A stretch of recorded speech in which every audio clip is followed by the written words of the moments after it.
started. I'm going to do the introductions today. I'm very pleased to introduce Becca Baiman. She is a PhD student over in the Atmospheric and Oceanic Department at CU, ATOC. Fun fact, she used to be a math teacher. She has an undergraduate in math and a master's in education, and she taught math for 5 years, I think, in Nashville, right? And so her presentations are really great.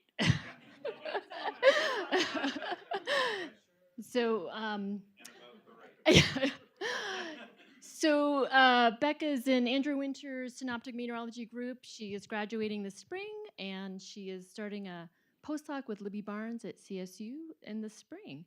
And today she's going to talk to us about atmospheric drivers of extreme Antarctic snowfall, and I'll give it to you now. Sorry, real quick, just a reminder, please leave all questions to the end of the presentation so that the people that are online can hear what's going on in the room. I'll just repeat that in case for the online people, and apologies. Monica usually does the introductions and I don't, so that's why I'm missing things. For online people and people in the room, we were leaving questions to the end. For online folks, there's Slido. Awesome. Thank you so much, Christine, and thank you for joining me today. So as Christine said, I'm Becca Baiman. This is work done with my advisor, Andrew C. Winters, and a collection of amazing collaborators, including some people in this room. So if you will, travel down with me to the South Pole. Just to orient us, we'll be looking at a lot of this projection of map. So in case you are unfamiliar, South Africa, the tip of South Africa is going to be this direction. Australia is down here. And then the tip of South America is over here. And we'll be seeing a lot of the Antarctic ice sheet today. So the Antarctic ice sheet is massive. It's pictured here with a projection of the contiguous United States. And it is the larger of Earth's two ice sheets. It contains an ice volume that translates into a sea level equivalent of 58 meters. So it's a massive storage of Earth's water. We know that in recent decades, it has been losing mass at an accelerated rate, and that in the current climate, the sum of glacier and ice sheet contributions is now the dominant source of global mean sea level. So even though we're looking at quite a remote location, it plays quite an integral part in the global climate system. Now, when we talk about how the ice sheet is growing or shrinking, we use mass balance. The mass balance of the Antarctic ice sheet is made up of the surface mass balance, that's the flux of mass at the surface, minus the ice discharge, which is any flux of mass from the grounded ice sheet into the ocean. The surface mass balance can then be broken up into precipitation and then a collection of terms including sublimation, evaporation, blowing snow, erosion, and runoff. But we know that precipitation is the dominant source of mass to the ice sheet. When we look at the elevation of the Antarctic ice sheet, we see quite steep coastal elevation. So much of the ice sheet coast rises about 1 kilometer over a horizontal distance of 100 kilometers. And when we think about precipitation over the Antarctic ice sheet, it comes in two primary modes, the first being this kind of clear sky ice crystal precipitation, very light, and then these more heavy maritime intrusion events where relatively warm, moist air travels from lower latitudes and it is lifted by the steep Antarctic coast, resulting in condensation and heavy snow events like this cute Adelaide penguin is experiencing. We know that these extreme precipitation events control 70% of the interannual variability of total Antarctic precipitation, and that projections in the future show that these synoptic scale snowfall events explain the expected positive trend in these future snowfall accumulations. So these relatively short-lived synoptic scale events are playing a big part in kind of this overall mass balance and surface mass balance. Nothing illustrates this more than in 2022, where we actually saw a historic net mass gain to the Antarctic ice sheet driven by a positive surface mass balance anomaly. It's pictured here in kind of the green shading, and it correlates very closely to frequency in atmospheric rivers reaching Antarctica. So of course, this was an anomaly. We do not expect a general increase in mass in Antarctica, but this really illustrates the importance of kind of these smaller scale events. Previous research has associated Antarctic precipitation with cyclones. This is the one pictured on the title slide. And a reminder, we are in the southern hemisphere, so we're looking at clockwise cyclones. More recently, we have also associated extreme Antarctic precipitation with atmospheric rivers making their way to the ice sheet. And these two mechanisms are not mutually exclusive. We often have an attendant cyclone with our atmospheric rivers. So the goal of my work is really to look at what drives these high precipitation events from an atmospheric dynamic perspective. So we'll be returning to this question over and over again of what drives extreme Antarctic snowfall. And today we'll look at these from three perspectives. First, a regional study looking at droning modelland East Antarctica and high precipitation ARs that impact that region. Next, we'll kind of extend to circumpolar high precipitation ARs. And then finally, we'll take a step back and look at top snowfall days in general over the continent. For the purposes of my research, we use Merit-2 reanalysis from 1980 through 2019. And when we do talk about atmospheric rivers, or ARs, we'll be using the Willey et al. Detection algorithm, which identifies an AR where there's a 98th percentile in monthly meridional vapor transport extending at least 20 degrees in latitude. This is a polar-specific ARDT, and if people have questions about how that kind of impacts the research, I'm happy to talk about that. So let's get started. First, we're looking at this regional study published in JGR Atmospheres. You can find the paper in the QR code to the right. Now, when we consider the general AR frequency over Antarctica, we see that there's these distinct hotspots of AR landfall around the coast.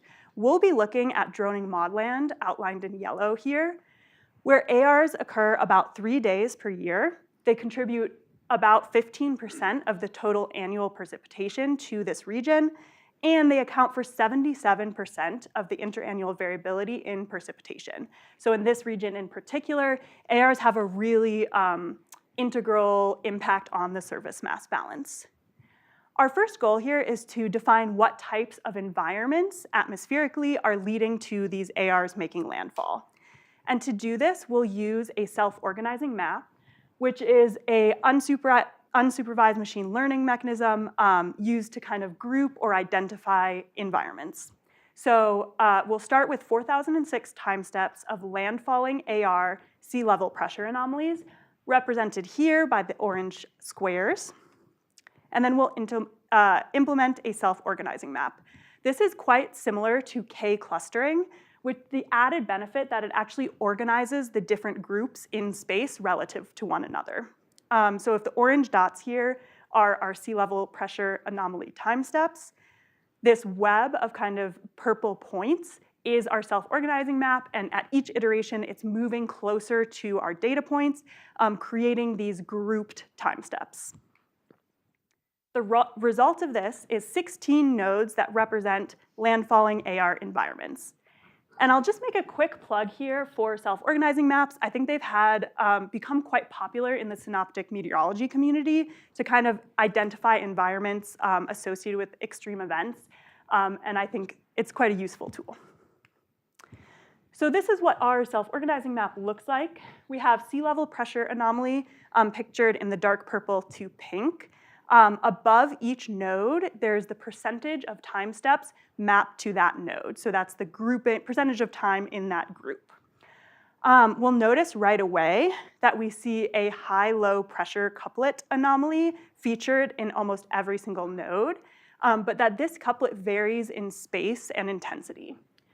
So if we imagine our clockwise cyclone in dark purple and our counterclockwise anticyclone in pink, these are acting to drive flow poleward and create that kind of poleward moist flow that we recognize as extreme snowfall. Of course, what we care about most here is precipitation. And so we map the precipitation intensity associated with each node in gigatons per hour. In dark blue here are significantly high precipitation nodes, and in light blue are significantly low. We measure significance relative to AR time steps, so these are especially high precipitation AR time steps. Now, in this study, we run correlations between these precipitation node intensities and a variety of atmospheric metrics. But for the purposes of today's presentation, I'm going to stick to the visual while I tell you about the correlation results. And I'll draw your focus to these 3 high precipitation nodes in the right-hand column compared to this very low precipitation node 13 in the bottom left. And what we'll see by comparing these 2 groups is that node precipitation intensity is not correlated with the pressure anomaly distributions. We see a much higher intensity pressure distribution in node 13 compared to our high precipitation nodes. So although we expect a stronger geostrophic flow poleward in node 13, we're not seeing that result in higher precipitation intensity. The next thing we'll check is moisture.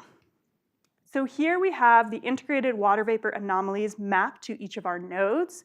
We see that every node features kind of a blob of dark green indicating anomalously high moisture associated with that node. But we do not find a correlation between node precipitation intensity and integrated water vapor anomalies. So although ARs require anomalous water vapor to exist, they are not necessarily modulated by that water vapor in terms of precipitation. So we were curious if we could identify other dynamic mechanisms that were correlated with these node precipitation intensities. And to address this, we turn to the quasi-geostrophic omega equation. So this is a diagnostic tool used to diagnose atmospheric lift, and it's appropriate for the synoptic scale. Many people in this room probably recall learning something about this in dynamic class. So we'll use the Q vector form here. On the left-hand side, we have sigma representing a function of static stability. We have F naught as our Coriolis parameter, P as our pressure, and omega is our vertical motion that can contribute to precipitation. But this whole left-hand side of the equation can be thought of as the 3D Laplacian of vertical motion. So we have some measure of vertical motion equal to a function of this Q vector. The Q vector is the derivative with respect to time of the gradient of potential temperature. And where the Q vector converges, we diagnose upwards vertical motion. And we can actually go a step further with this Q vector. So if we have our Q vector in gray, it's interacting with the gradient of potential temperature. And we can actually split this vector into its component parts, Qn and Qs, where Qn runs parallel to the gradient of potential temperature, which means increases or decreases in the temperature gradient magnitude, aka frontogenesis, will be captured by this Qn component.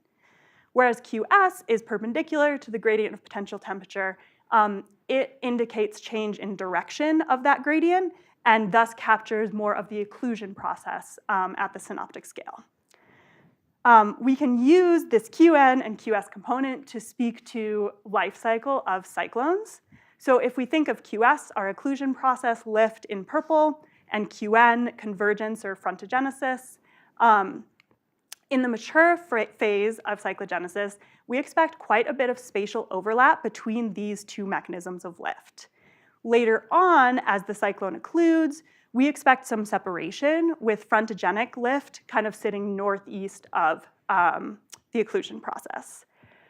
So in this work, we calculate Qs and Qn convergence for every node, and we compare those here. In purple shading, we have Qs forcing. In colored contours, we have Qn forcing. And just as a reminder, this is lift from the occlusion process and lift from frontogenesis. The first thing you'll notice is that lift from the occlusion process dominates this synoptic scale ascent with values about 2.5 times higher than lift from frontogenesis in most nodes. The second thing I'll point out is that high precipitation nodes feature stronger lift from the occlusion process and also more of an overlap between the 2 mechanisms, indicating that these high precipitation nodes are more related to cyclones in the mature phase of cyclogenesis versus node 13, where we see more of a signature of cyclones in the occluded phase.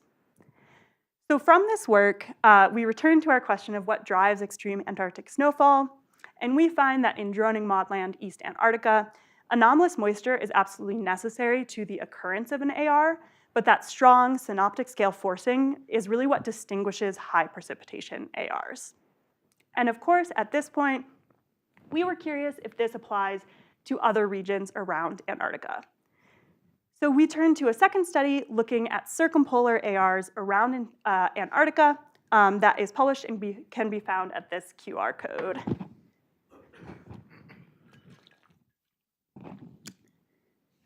I was hoping some people would be quick enough to pull. Okay. All right. So here we're really interested in digging into what dynamically is going on with atmospheric rivers around Antarctica beyond kind of our basic understanding of this low-high pressure couplet. So to address this, we'll define 3 groups of time steps. The first group is landfalling ARs. So that is every 3-hourly time step where ARs make landfall around Antarctica. And then we want to compare it to some analog group. For our analog group, we want it to be time steps that have synoptically similar environments, maybe a low-high pressure couplet, but that do not feature or are not associated with ARs. So to create this group of time steps, we take the 500 geopotential height anomaly in a 40-degree longitude window around the center of the AR at 55 degrees south. So that's this pink curve here. And we look at that anomaly. So if the star is the center of our AR here, we have a low pressure to the west and a high pressure to the east, just like we'd expect. And we're going to look through every time step in that same longitude window and find the closest matching time step that does not feature an AR. And this is our analog time step. So we do this with every single one of our time steps in the AR category to build our analog data set. Our third group of time steps is more simple. It is just the subset of the AR landfalling time steps that are top 10% with respect to snowfall intensity, and we call these top AR time steps. Now that we have our 3 groups, of course, we want to compare them in terms of precipitation. By definition, the top AR has highest precipitation. You can see in the light purple on this histogram. The analog, as expected, features much less precipitation compared to the AR. So next, because we have these 3 groups of time steps, we can compare centered composites.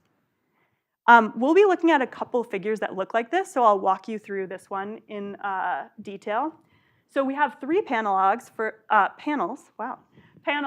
analog, AR, and top AR groups. These are centered based on the center of the AR, shown here with the yellow star. And then we have some variable in the colored shading. In this case, it's integrated water vapor anomaly. We are also performing a significance test, and this is relating one group to another. So significantly higher values in the AR time steps is when those feature significantly higher values compared to the analog based on a t-test. For the top AR dataset, these are values that are significantly larger than AR time steps based on a bootstrapping method. So we're comparing the AR to the analog and then the top AR to the AR in terms of significance. For integrated water vapor anomalies, we find there is significantly more local moisture in the AR time steps compared to the analog. However, when we move to top AR time steps, we do not find a significant increase in moisture compared to all AR time steps. So this is a quite surprising result. More anomalous moisture does not necessarily lead to higher intensity precipitation, but it is consistent with our previous regional study. So now let's look at some dynamics. So this is the same type of picture. We've added significantly lower values in the stripes. And this time, we're looking at 500 hectopascal geopotential height anomalies in purple and green shading. We see our very familiar low-high geopotential height couplets, and we see for AR time steps, there's a more amplified mid-tropospheric flow with more intense anomalies and shifted slightly poleward. We can see with the significance. And then when we move to top ARs, we also see an amplified flow compared to all ARs. So again, more intense anomalies shifted poleward. And then we can move more towards the surface and look at sea level pressure anomalies in these dark green contours, as well as 600 hectopascal upwards velocity in the dark blue shading. We do see an increase in amplified surface flow in the AR time steps compared to the analog, as well as more lift in these blue shadings. Similarly, when we move from AR to top AR, we see amplified surface flow as well as more lift. So these centered composites really emphasize kind of the importance of dynamic forcing to top AR time steps.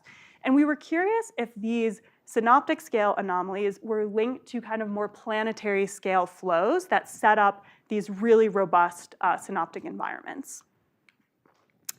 Now, the globe is not zonally symmetric, so to look at planetary scale flows, we'll break Antarctica up into 3 distinct regions: West, East 1, and East 2. So we'll look at West first. We are not looking at centered composites anymore. We're just looking at composites for each group of time steps. We also have changed our projection, so Antarctica is now along kind of the bottom of each plot, with the West Antarctic region shaded in light blue here. The contours are showing 4-day stream function anomalies, with solid contours indicating anomalous cyclonic flow, and dotted contours indicating anticyclonic flow. We can already see our kind of distinct couplet in both the analog and AR time steps, with the AR slightly tilted. We'll also be looking at tropical convection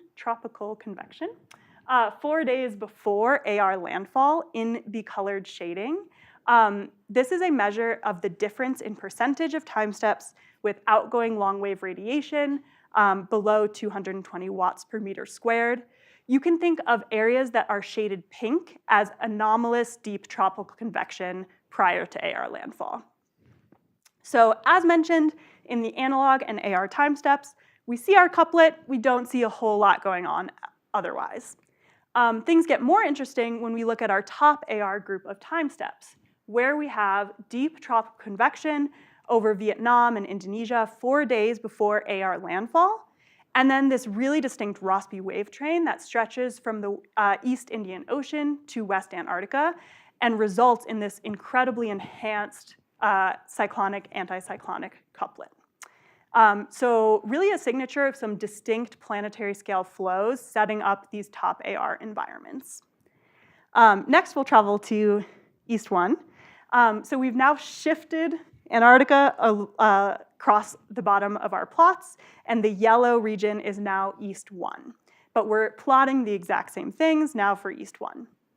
So in both the analog and AR time steps, we see a Rex block setup where the anticyclonic flow sits poleward of the cyclonic flow. But again, not much super interesting going on with the rest of the planet. In the top AR time steps, we see a really distinct omega block that's a result of this interaction between a mid-latitude Rossby wave and is modulated by tropical convection over South America and Africa. And we do walk back time steps to kind of show you this evolution in the paper, but I won't show you that today for now, just for sake of time. So in both West and East 1 sectors, we see kind of this distinct relationship between top AR time steps and these planetary scale flows. In East 2, I will not show you because it's quite boring. The top AR time steps feature a pretty strong blocking setup, but nothing kind of connected to mid or lower latitudes. So when we return to this question of what drives Antarctic snowfall, we find that around Antarctica, top precipitation ARs are distinguished by amplified synoptic scale flow, and in some regions, they're driven by these teleconnections to the tropics. Now, some of you may have astutely observed that I keep asking about Antarctic snowfall and then only talking about atmospheric rivers.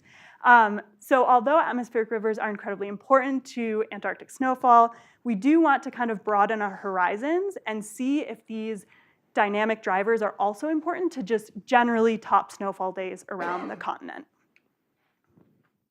This is when you can use the QR code. So this last study looks generally at Antarctic snowfall days using a convolutional neural network. This work is submitted, and the preprint can be found with the QR code. The really broad idea we have here is if we take a collection of variables that we think probably are associated with Antarctic snowfall, like pressure and moisture and wind, et cetera, we can ask a machine learning network to tell us if this is a top snow day or not a top snow day. And here we are not using the machine learning network to predict future time steps like people often do. Instead, we're using it to identify concurrent time steps of top snowfall days over the continent based on atmospheric variables around the continent. And the point of using a machine learning network here is to figure out what it is valuing in terms of its identification, which variables in which regions, to try and disentangle some of these drivers and see how relatively important they are around the continent. So for this work, we use V800, U800, so 800 hectopascal meridional and zonal winds. We use sea level pressure, 500 hectopascal geopotential height, and integrated water vapor anomalies. We take all of these at daily timescales, and we take their monthly anomalies and input them into a convolutional neural network. I'm happy to answer more questions about this during the question section if people have it. But convolutional neural networks have been shown to be really powerful at identifying features in images or spatial data. So this is kind of our reasoning for employing this here. We ask our convolutional neural network to identify top 15% snowfall days in 5 distinct regions. So for every daily input of variable data, we get 5 identifications, yes, top snowfall, or no top snowfall in each of our regions. These regions were picked based on kind of hotspots of coastal Antarctic precipitation to capture maybe differences in the drivers per region. This particular neural network identifies top 15% snow days with a 95% accuracy. However, we're looking at these variables, and we're noticing that a lot of them have quite redundant information. For example, the low-level winds and the sea level pressure probably hold a lot of the same information. So we're curious if we can cut down the number of variables we use to train a model and still kind of maintain that network skill. We run a series of models to test this idea, and we find that by far V800, so meridional wind, and integrated water vapor are the most important variables to identifying snow days.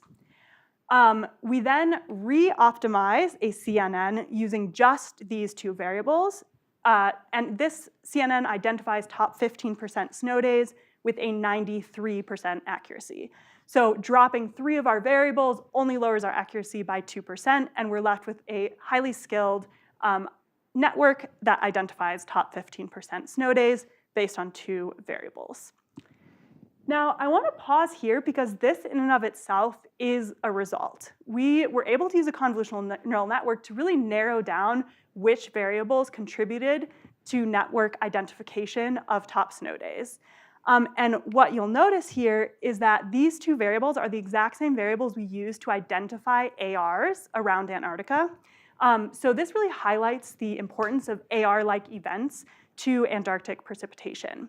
And I was really excited about this result because for those of you in the AR community, you know there's a lot of debate on which ARDT to use and how that impacts results about the impacts of ARs in various regions. And this was a nice verification of the importance of these structures without implementing any sort of threshold-based or other ARDT. All right, so now that we know that ARs are important, now that we know that these are our most important variables around the continent to identify top snow days, we want to start disentangling which variable is most important in which regions. To do so, I need to introduce 2 concepts. The first is AUCPR, or area under the curve of precision versus recall. This is essentially an accuracy metric of our network that does not consider true negatives. In our case, true negatives are the correct identification of not top snow days, which we just don't care about as much for our study, and can contribute to accuracy because they're the more common identification. So we use AUCPR to get at the skill that we care about. We'll also use permutation importance.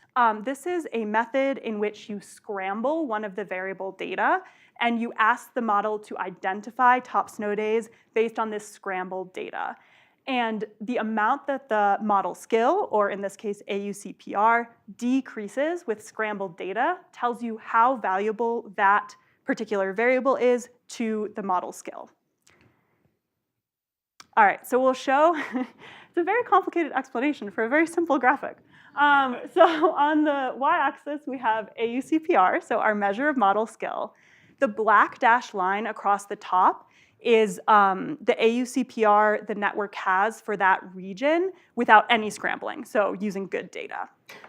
And then the drop in skill associated with V800, our dynamic variable, compared to IWV, our thermodynamic variable, is shown with our pink bars.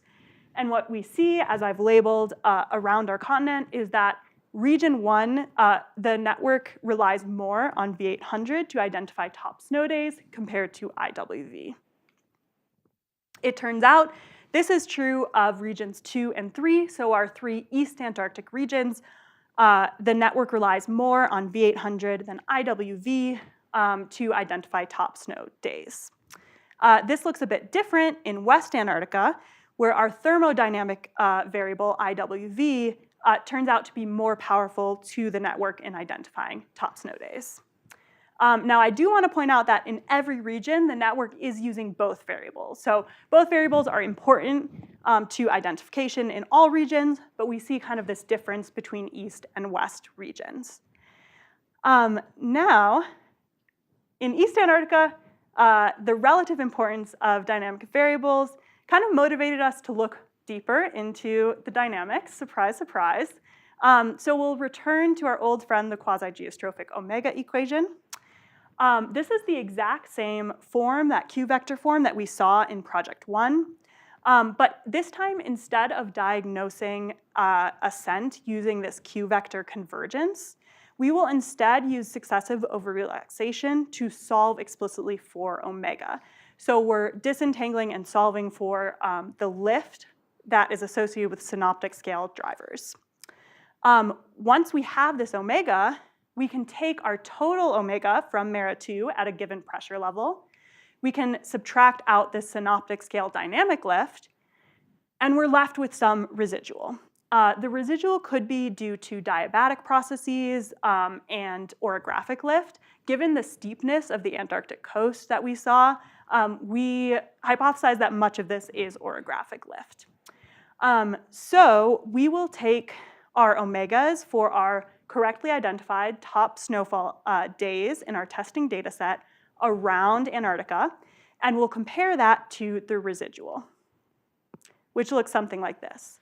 So for region 1, in the top row, we have our QG, which are our synoptic scale dynamic driven lift.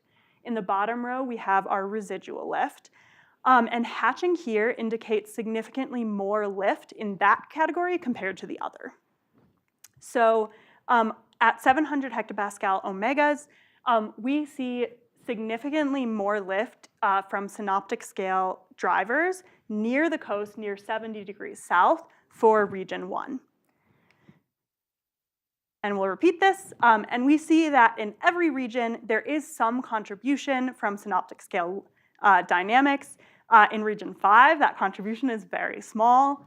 And what I'd like to point out here is that in East Antarctic regions, where we see the importance of V to network identification of top snowfall, we have pretty meaningful contributions to ascent around Antarctica from synoptic scale dynamics. But we don't stop here, because we know we can actually detangle what in the atmosphere is driving this lift. So if we think back to our Q vector, we know that is defined as the derivative with respect to time of the gradient of potential temperature. And this is changes in the potential temperature gradient, but these are defined as the resultant from the interaction from the geostrophic wind with the existing temperature gradient. So it's how the geostrophic wind changes the temperature gradient, acts on that temperature gradient, that drives the synoptic scale lift. So when we think of our low pressure, high pressure, cyclonic, anticyclonic anomalies, we can actually isolate each of these anomalies, the low pressure and the high pressure, get the geostrophic wind associated with those anomalies, and then invert to solve for omega, just like we did with our full field, to get the ascent, the synoptic scale forcing, associated with each of these anomalies.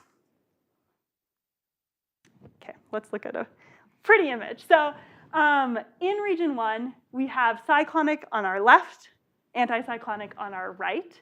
And in gray shading, we have the 700 hectopascal geostrophic meridional wind. And in the colored contours, red and blue, we have that synoptic scale dynamic lift driven by each of these anomalies.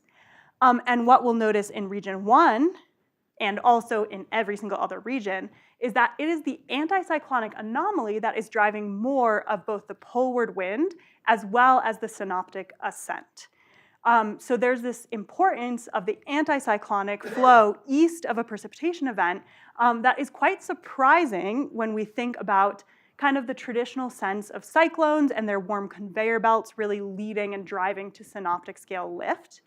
I do want to point out here, so we solve for this using the geostrophic wind anomaly, but the temperature gradient, the background temperature gradient that it's acting on, is not changing between the two anomalies. So it's very possible here that the cyclone is allowing for that temperature gradient setup that then the anticyclone is kind of using to drive poleward wind and synoptic ascent. So this is not to say that the cyclone is not important, but rather to highlight the importance, at least for the poleward flow and ascent, of that anticyclonic anomaly east of the event. So if we return to our question, what drives extreme Antarctic snowfall?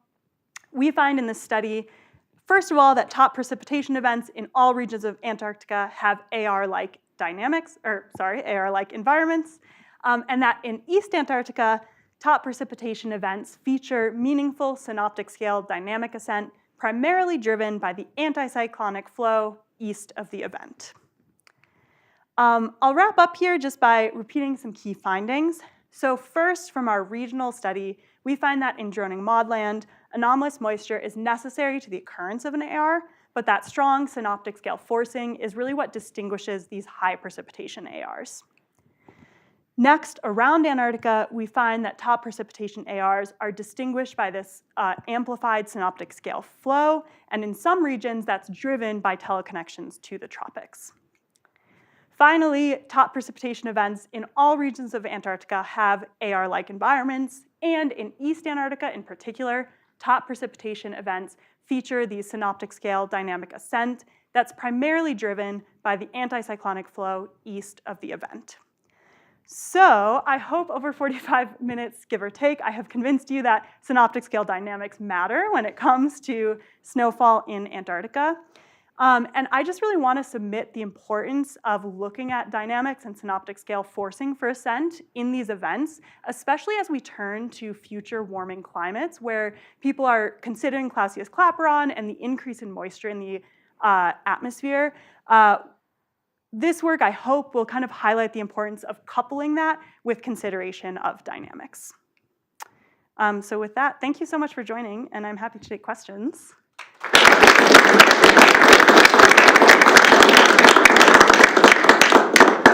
So I think the roof mics are on, so I don't need this anymore. Okay, questions? Thanks for a really fabulous talk. I was wondering how much, so you're using a reanalysis product for precip around Antarctica. I was wondering how much of this picture is coming from data versus model constraints? Yeah, I think it is a very valid question to ask how much we know about snowfall in Antarctica at this scale. and how good reanalysis is at capturing that. Is that kind of the essence of, yeah. So in order to look at kind of mesoscale differences and with this complex topography around Antarctica, we would absolutely need more in situ data and more kind of regional scale modeling like a MAR or a polar WRF. We have seen that MERIT-2 captures these synoptic scale kind of big precipitation events over large swaths of Antarctica based on a couple different case studies that kind of study in situ data versus regional modeling versus MERIT-2. So we know MERIT-2 does capture these events. We are not super confident in the exact snowfall amounts, but I am pretty confident that region to region comparison will be legitimate, even if the exact snowfall amounts aren't super trustworthy. So are there any Slido questions online before we? Okay, all right, next, Monica, and then. Yeah, so I'm just kind of curious about one of these things that you gestured towards, which is choice of detection algorithm. And it looked on the slide where you talked about your choice of, I think it was Willie 2019, et al. 2019. It looks like the detection algorithm that you chose is based on regionally specific kind of attributes of atmospheric rivers that maybe like experts have gleaned from observations.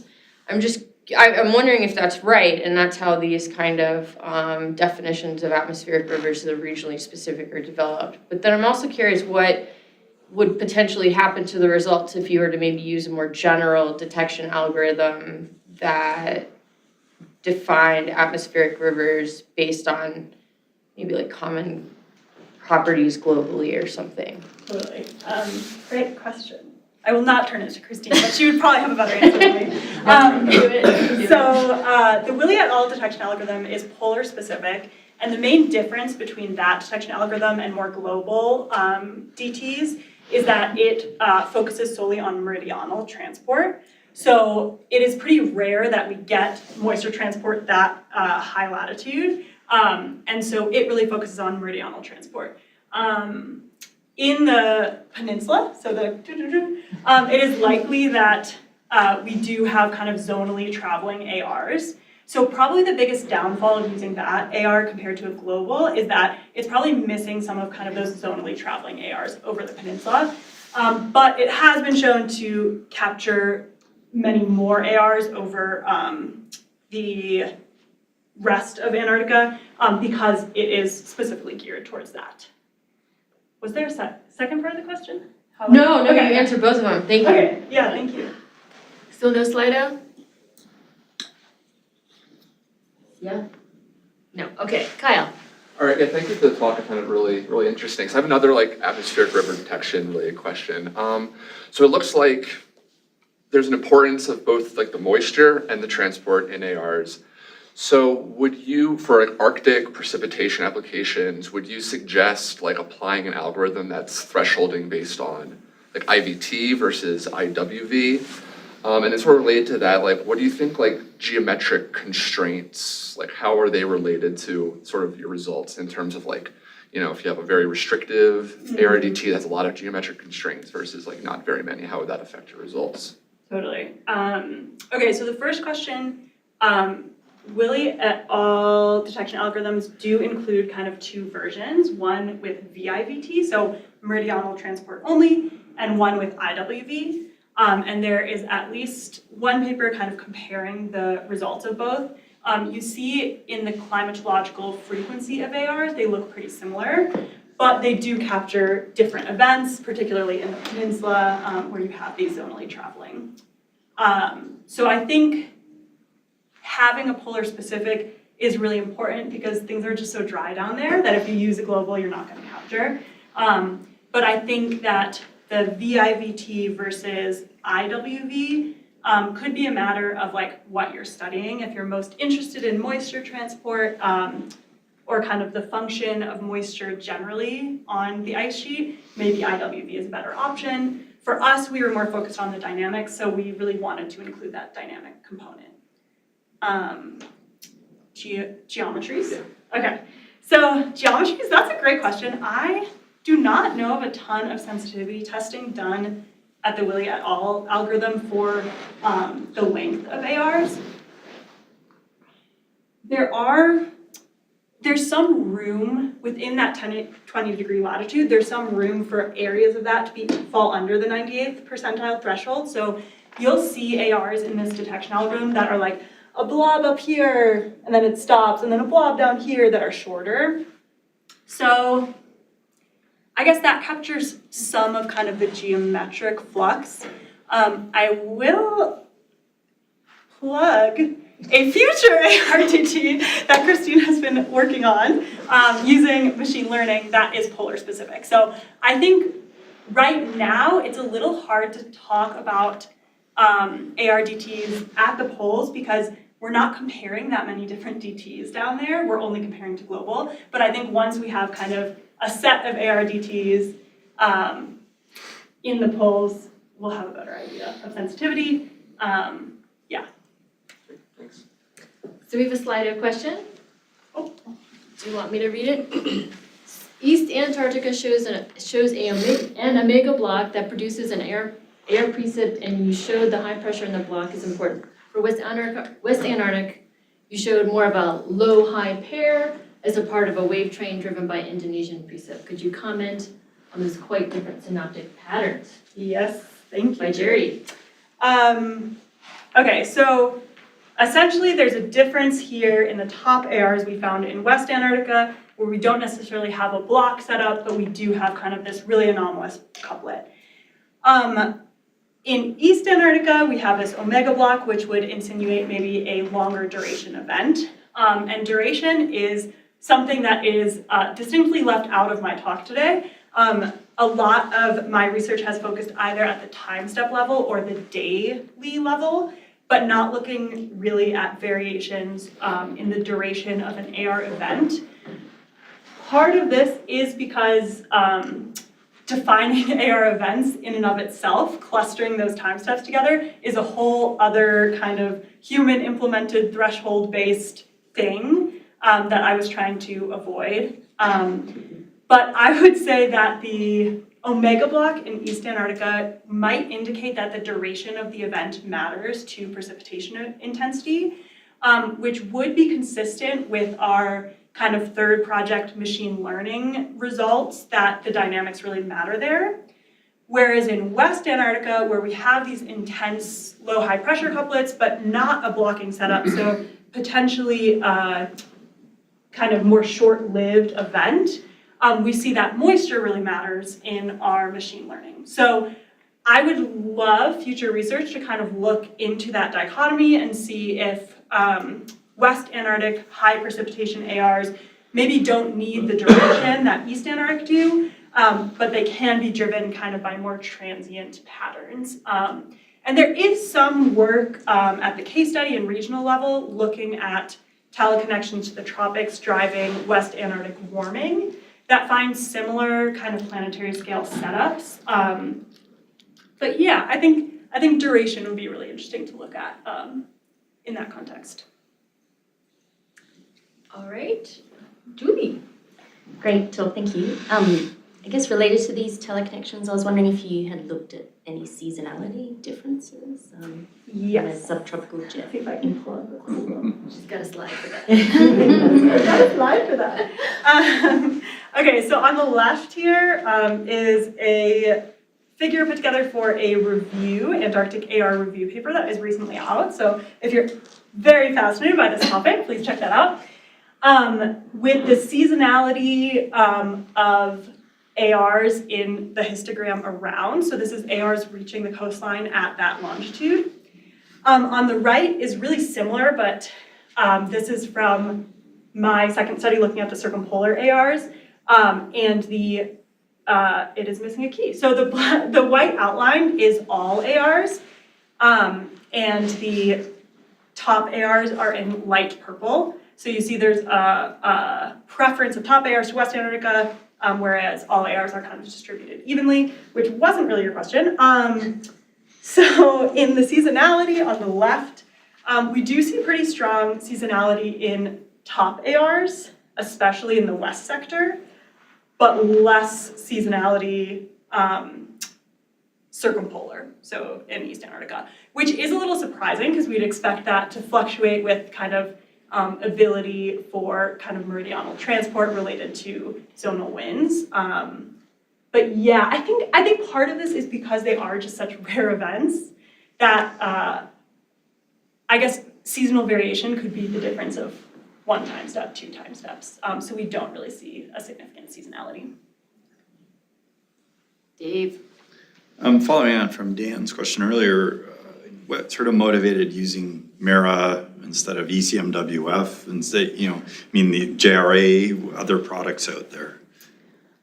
There is some good studies out there comparing snowfall in MERA-2 with like ice core data and in situ observation. So I think that was probably the main motivator, is just that the more research was out there to kind of validate snowfall in MERA-2.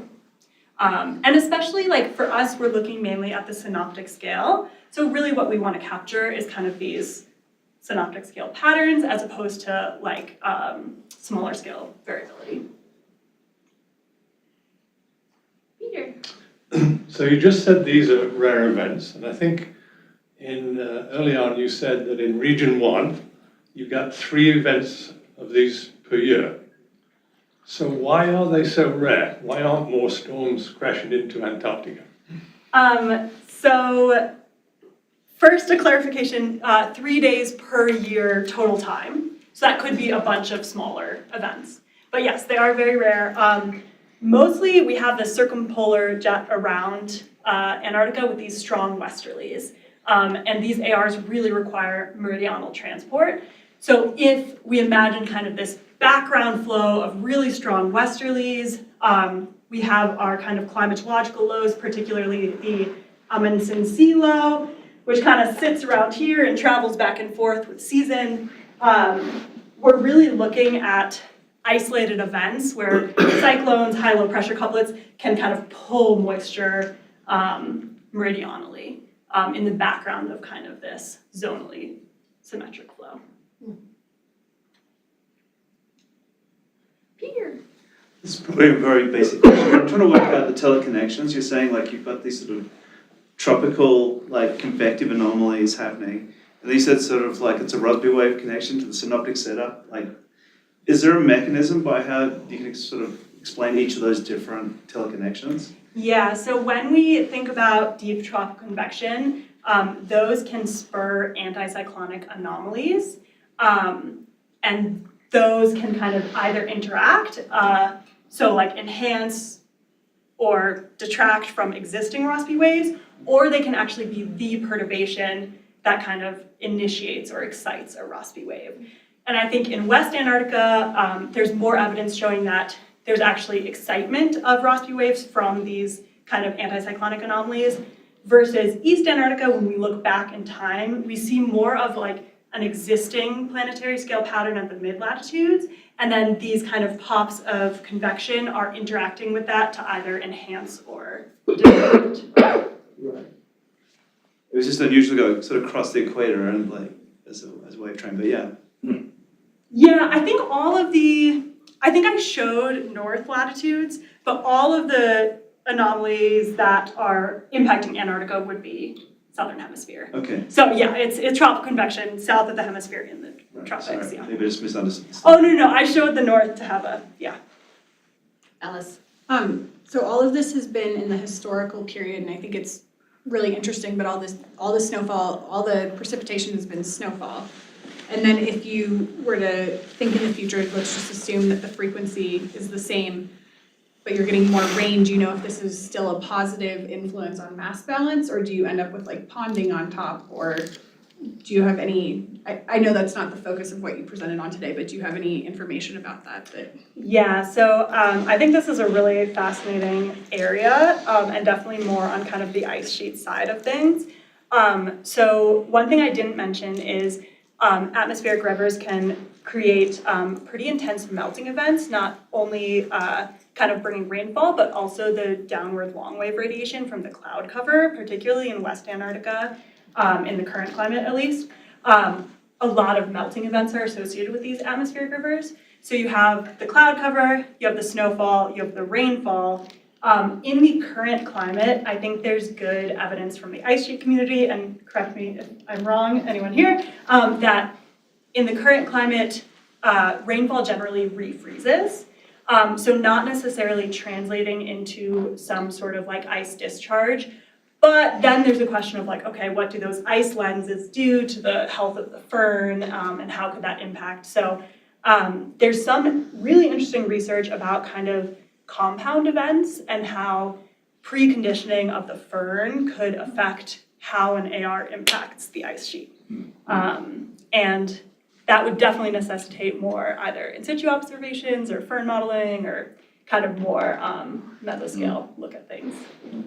Yeah. But definitely a lot of like competing interests, and we expect in a future climate at some point there's a turning point where the net impact of ARs is just negative to the mass balance, and yeah, unfortunately. Thank you. Yeah. You have an anomaly there of ARs almost not present at all, and they're just kind of between the two. Is that an orographic effect, or why is one area there? You're thinking here? Yeah. Yeah. Why is one area so devoid? So this is kind of the biggest ice shelf, which like shout out to ice shelves, I didn't talk about them that much. But we also have kind of a steep topography here. We have this kind of ice shelf pushed into the continent. And if you imagine, most of the flow is westerly, so it's traveling this way. So I think the way things are set up, it's just kind of hard to channel there. Unless you have these kind of extreme events kind of wrapping back around and a certain tilt. But yeah, climatologically, I think most of them would just run in here, have precipitate out and die. Yeah. Any last quick questions? If not, let's thank Becca. We're gonna head to the cafeteria. If anyone wants to join us for lunch, you're welcome. Did you decide on what?